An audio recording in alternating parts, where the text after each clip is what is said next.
Thank you for tuning in. This one right here, I'm going to talk to some of the younger generation that might be interested in coming out into trucking. It is a good way to really start your way into independence. When you're migrating, from out of the house of your mom or your caregiver into onto your own. A lot of people, a lot of kids, they tend to be overwhelmed because they don't know what to do or how to do it or anything like that. And you know, I think that trucking is a good way to migrate over into your own independence because while you're learning,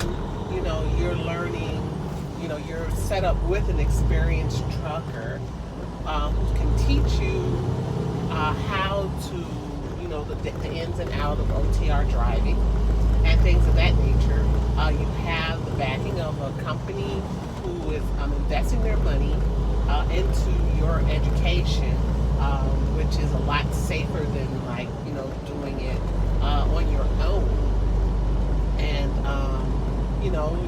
by the time you take, the time that you take to go through your training and things of that nature, it's actually working good in the favor of your CDL.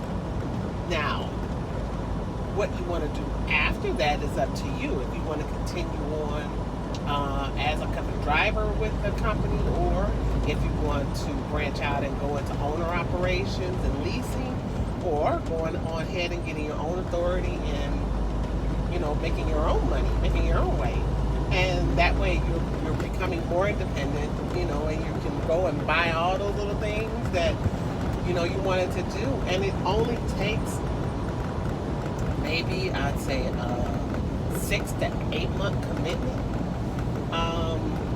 That's from the time of CDL school and the 6 months of experience that you'll be training wise, depending on what carrier you go to. Some carriers are longer, some carriers are shorter. And then after that, you can branch out and go whichever way you decide to go. And I just right now I just see it's sad is because I just see a lot of kids, they're bumping their heads, and getting themselves into trouble and making choices and decisions out of desperation and things of that nature. And I get it, but I'm a practical thinker. Okay, you going about, you getting the fast money, but you're endangering your life, you're endangering the life of your family, you're endangering, all of the community and things of that nature. Or you can tough it out for a couple of more months. It's not like you won't have any money. I mean, if you go through the workforce, they pay for your trucking school,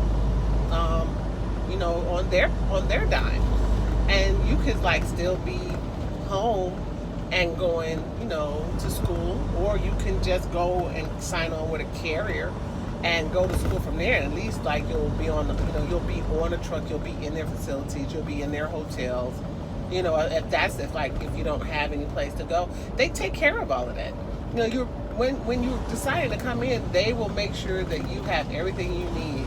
No, you're not going to get paid a lot of money when you first start, but that's sort of that's the crawl before you walk. And if you don't have any kids or no real responsibilities, the money that they pay you is enough for you to at least live. Be able to buy yourself some food or your toiletries and things that you're going to need. And remember, this is only temporary. This is not a permanent thing or a long-term thing. This is a couple of months at the least, and it sets you up to now you can do your own thing. I see a lot of kids, I understand, they boosting cars and all this other stuff because they don't got one. They want transportation. They're tired of taking the buses, or they don't have the money to take the buses or the Ubers or whatever it is, and now they're boosting cars. But You know, if you get yourself on the truck, you'd have your own car. You know what I'm saying? And yes, you're gonna have to stop smoking weed. I know y'all ain't trying to hear that, but that's those choices in the road that y'all gotta make. There's choices in everything in life. It's a fork in the road. You're gonna keep smoking and not make no money and make life harder for yourself until you can find some kind of work that's gonna pay you well enough that you can continue, or you can stop smoking until you retire or you find something else to do. You know what I'm saying? Smoking is an on and off thing. It doesn't have to be done every day. You know what I'm saying? It's an on and off thing. I mean, shoot. I don't know. It's like I used to smoke weed when I was in my 20s, but when I decided to work for a company that was going to drop, I had to have like an honest conversation with myself. It was like, did I want this job making this amount of money and give up smoking, or did I want to go and risk losing my job and continue to smoke? And I'm a Capricorn, so we're always about making money. And I'm not getting ready to let a habit get in the way of me making my money. You know, and that's what a lot of people they're putting their habits in front of them making their money, and then they're finding other ways to make money that's jeopardizing their lives and things of this nature. And that doesn't sound like adultish to me. You know, those don't sound like sound decisions. You know, those sound more like desperate decisions. Well, I'm going to continue to smoke, but you know what I'm saying? I can do this, or I can sling dope, or I can, carjack or card crack, or whatever, all these things that all of these little 20-ish and 30-ish year old people are starting to do. And, I'm like, why not just give it up for now? I mean, everybody in my generation, we had to give it up. But got to believe as soon as they retired, them mugs was right back, or that was the first thing they did once they retired. Amen. It was like amen, and they were right back at it. I mean, it's just decisions. It's just decisions that we make. It's not a permanent thing, and that's what I'm not understanding. It's sort of like, some people tend to take smoking as something you have to do, or I'm addicted to. There's no such. I mean, I understand people have addiction issues and problems and things of that nature. Taylor Parkway. But I also am one that can believe that it's a mental thing. So if you are having these conversations with yourself, I'm like, we're all trilogies. It's sort of like you can parent yourself, you can teach yourself, you can grow from yourself, and things like that. And so these are conversations that you're going to have sit down and have with yourself. What is it that you want in your life? What is it that you are willing to do to get to it? You know what I'm saying? And can live with that decision.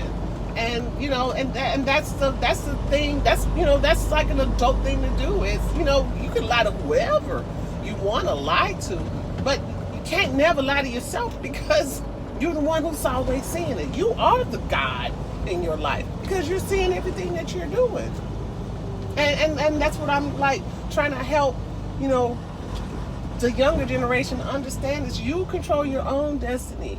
Your childhood, the bad things that happened in your life, all of the things that happened when you were in somebody else's care, doesn't matter once you're on your own. Because after that is a fresh clean of paper that you have been given. And after that, the only person who's doing something to you is you. I always remember that. I mean, a lot of us get caught up with how our childhood was, and this is why I keep doing what I'm doing. But now you're the one that's doing it to you. That's not them doing it to you anymore. You're doing it to yourself. And if you can comprehend that this is not the life that I want for myself anymore, then you're the one that can change it. And I don't know. I don't want to keep it too long, but I mean, that's just how I feel about it. I hope this can spark some type of conversation or some kind of thought. In the younger generation, because I would really love to see you guys, win. I want to see y'all win. There's enough money out here for everybody. I mean, everybody can eat out here. This isn't just like, oh, you all coming out here gonna take money out of my pocket. No, it ain't. Mm-mm. No, it's not. So come on out here. All right. Peace, love, and light.